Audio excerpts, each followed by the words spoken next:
this is Mateo's 2020 Politics here, and today I am back for a new video. So, recently, Politico and CNN released some articles on Kamala Harris allegedly feeling no remorse over betraying Joe Biden.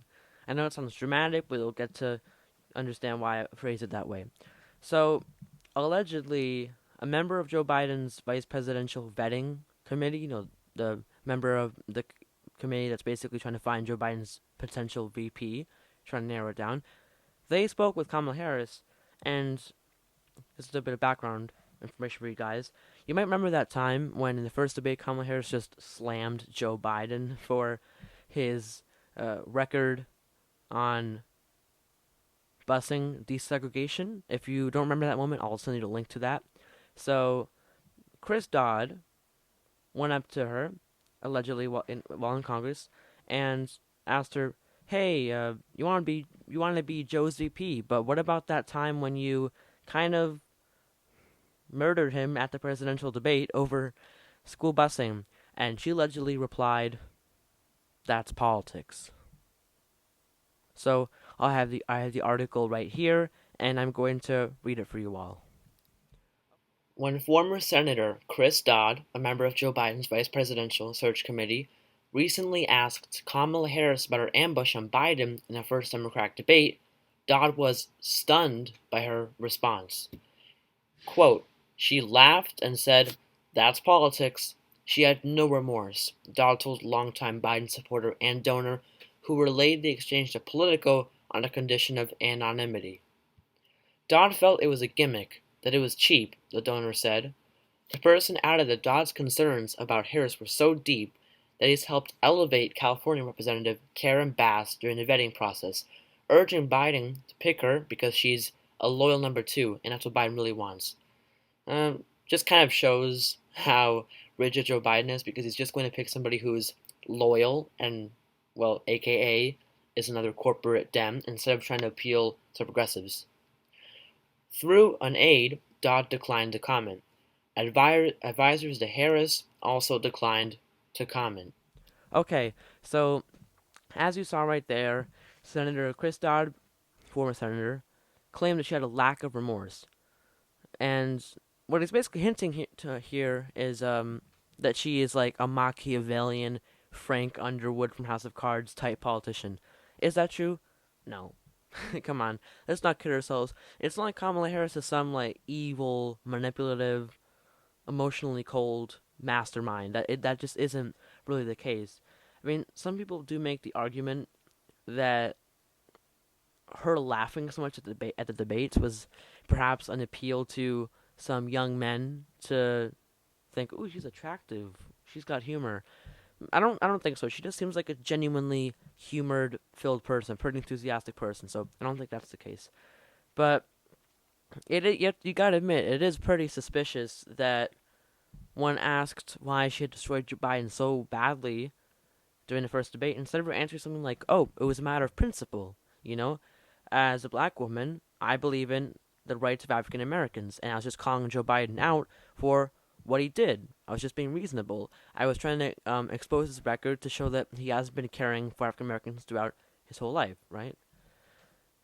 But no, she just said that's politics. So basically, she was trying to reference towards just playing the game of politics. So now, what does Mateo think about this? And I think the guy's exaggerating a bit. I think Chris Dodd's exaggerating a bit because, like, I don't think it's as much of a like lack of remorse. I think she was just joking around. We know Kamala Harris likes to joke around a lot, but then on the other hand, yeah, this does seem kind of suspicious. Like, she didn't, as I mentioned earlier, she didn't answer something like, "Oh, I just called him out for uh, principle's sake. I just wanted to show people how he was literally a part of segregation in the 1970s, right?" So no, she just laughed it off and said that's politics, which is kind of suspicious. And I'm not sure if anyone else picked up on this, but throughout the presidential primary, many candidates kind of avoided the topic of Medicare for all, including Kamala Harris. Somebody could argue that that's a bit of a Machiavellian move, because if you are against Medicare for all and you're running for president, you don't want to put front and center there against Medicare for all because that's going to just ruin your chances so badly. So yeah, I think that was a bit of a strategy move on her part to just ignore the issue of Medicare for all because she doesn't want to get too divisive. And I don't know, maybe that moment with Joe Biden, the first debate, was just a move for cheap political points. But it really is hard to know. I mean, when you are speaking with Kamala Harris, you get the actual presence, right? You understand the vibe, basically. You're understanding the way she said, that's just politics, right? So Joe Biden most likely is going to pick Kamala Harris as his vice president, right? That's most likely what's going to happen. Although there are some other major candidates, contenders that he's trying to think about. He's thinking of, I think, Val Demings, Elizabeth Warren, and someone else from California, I think. So, allegedly, there is a growing gap between Kamala Harris and vice presidency because there's now an issue of trust between an issue of mistrust between Joe Biden and Kamala Harris, at least according to what this article said later on. So, who's Joe Biden going to pick? He says he's going to pick next week, by the way. Fun fact there. He's going to pick Kamala Harris. That's what I think. We know Joe Biden. He's really stubborn. He can't admit when he's wrong, right? He also is not even thinking about choosing a progressive as VP. You could say, well, Mateo, Elizabeth Warren is a progressive. No, not really, because just after she started being considered for the vice presidency, she held a big money fundraiser for Joe Biden and suddenly switched from Medicare for all to the Affordable Care Act. So if some politician's Machiavellian, it's probably Elizabeth Warren, not Kamala Harris. So all in all, there's no solid progressive that Joe Biden is trying to pick as vice president.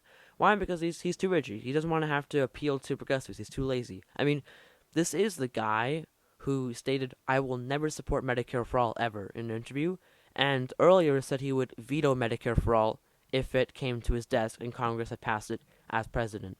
So, all in all, despite how suspicious the story is, it isn't really a big story. I don't think it's going to cause too much mistrust, but it definitely might cause a drift between Kamala and Joey, right? But at the end of the day, he probably will just pick her anyways as his VP. So see you guys later, and bye.